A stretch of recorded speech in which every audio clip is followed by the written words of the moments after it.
Salut les amis, on se retrouve pour un nouveau test et aujourd'hui je vais tester la nouvelle chaussure d'Adidas, la Nemesis. Bon là c'est la version 17.1 avec lacet car malheureusement je n'ai pas pu avoir la version 17 Plus 360 Agility sans lacet, mais ne vous inquiétez pas, c'est quasiment les mêmes caractéristiques. Donc que vaut la nouvelle chaussure de Lionel Messi sur les terrains? On va le voir maintenant.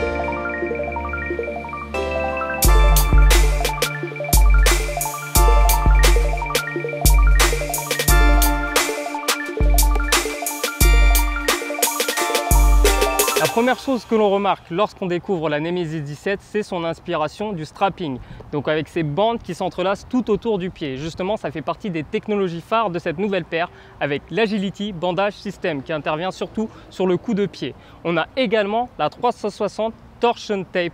Donc c'est ces bandes là présentes à l'avant et également à l'arrière qui permettent une bonne stabilité sur les déplacements latéraux. On a également pour le confort la présence du Dual Lock Collar, donc cette bande élastique juste au niveau de la cheville qui permet un bon maintien du pied et qui est vraiment très confortable. Et enfin, on a la présence de l'Agility Knit qui, en plus de procurer un bon toucher de ballon, permet un excellent confort, et cet Agility Knit était déjà présent sur la Messi 16. Il est également présent au talon. Donc au niveau du confort, cette Nemesis est vraiment d'un très haut niveau et elle confirme que les chaussures Adidas sont vraiment très confortables.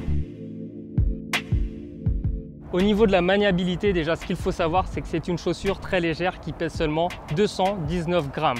On a aussi la présence d'une nouvelle semelle extérieure Torsion Frame qui remplace l'ancienne semelle Sprint Frame qui était présente sur les anciennes F50, mais également sur la Messi 16 et sur la Ace 17. On est toujours sur une semelle très réactive et avec de nouveaux crampons semi-coniques comme la Magista Obra 2 de Nike. Ces crampons sont vraiment efficaces sur des pelouses synthétiques. D'habitude, on ne le conseille pas, mais là, c'est vraiment agréable. L'accroche n'est pas trop excessive et en fait, elle est aussi polyvalente sur les terrains naturels. Donc, ces crampons semi-coniques sont vraiment satisfaisants.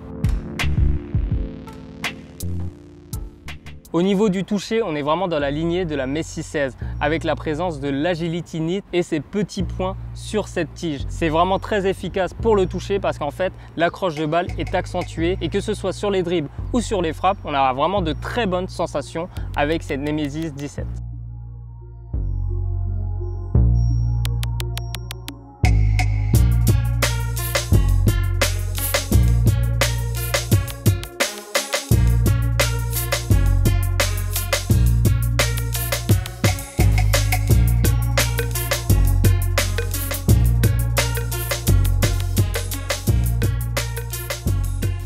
Comme d'habitude, c'est très difficile de juger la durabilité d'une chaussure sur un test aussi court, mais de ce que j'ai pu ressentir à l'entraînement et lors de cette session, c'est que c'est une paire qui ne s'use pas rapidement.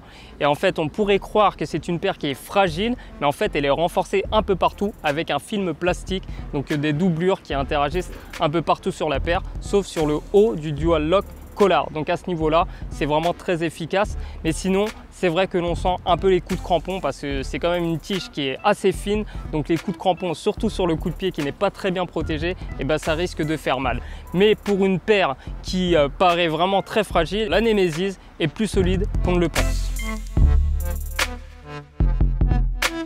Alors c'est une première pour ce test, on a décidé de zapper la partie style qui est un avis subjectif pour intégrer la partie rapport qualité-prix qui sera plus intéressant pour vous. Alors la Nemesis 17.1 qui est la version haut de gamme avec lacet est vendue à 250 €. C'est un peu excessif pour une paire qui est certes performante mais qui ne vaut pas ce prix-là, comme la version sans lacet qui est vendue à 330 € et qui arbore juste en plus un Agility Bandage System à 360 degrés pour permettre de mieux serrer le pied. Et sinon, il n'y a pas d'autres technologies en plus, donc 330 et 250 € pour une paire haut de gamme, ça reste excessif. Mais si vous n'avez pas le budget, ne vous inquiétez pas, vous avez la Nemesis 17.3 qui est une version de milieu de gamme vendue à 90 € et qui est très performante également.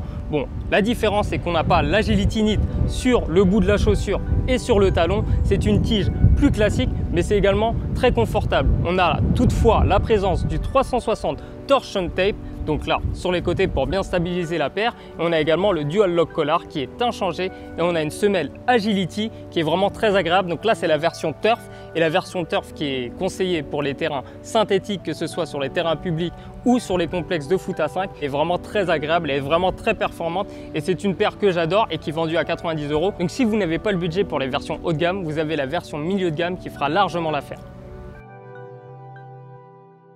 Que retenir de cette nouvelle Nemesis? Et comme les dernières chaussures d'Adidas, c'est une paire qui est très performante. Donc on sent que la marque a vraiment réussi son tournant, son entrée dans cette nouvelle ère avec les stylos X, Ace et désormais Nemesis. Au niveau des sensations, on est un peu entre la Messi 16 et la Ace 17. Donc au niveau du toucher, de la maniabilité, c'est vraiment excellent. Mais on a également un confort qui est supplémentaire grâce à ce Dual Lock Collar qui fait vraiment la différence sur le terrain. Si je devais lui trouver un équivalent, je dirais que c'est un peu comme la nouvelle Hypervenom de Nike avec une chaussure racée, mais également très confortable et qui est plutôt destinée aux attaquants, aux buteurs. Voilà, c'est déjà la fin de ce test. J'espère que ça vous a plu. N'hésitez pas à vous abonner à notre chaîne pour voir encore plus de vidéos et à nous suivre sur footpack.fr. Et dernière chose, j'aimerais remercier la ville et le club de Vissou pour nous avoir prêté ce terrain. Allez, à bientôt pour de prochaines aventures.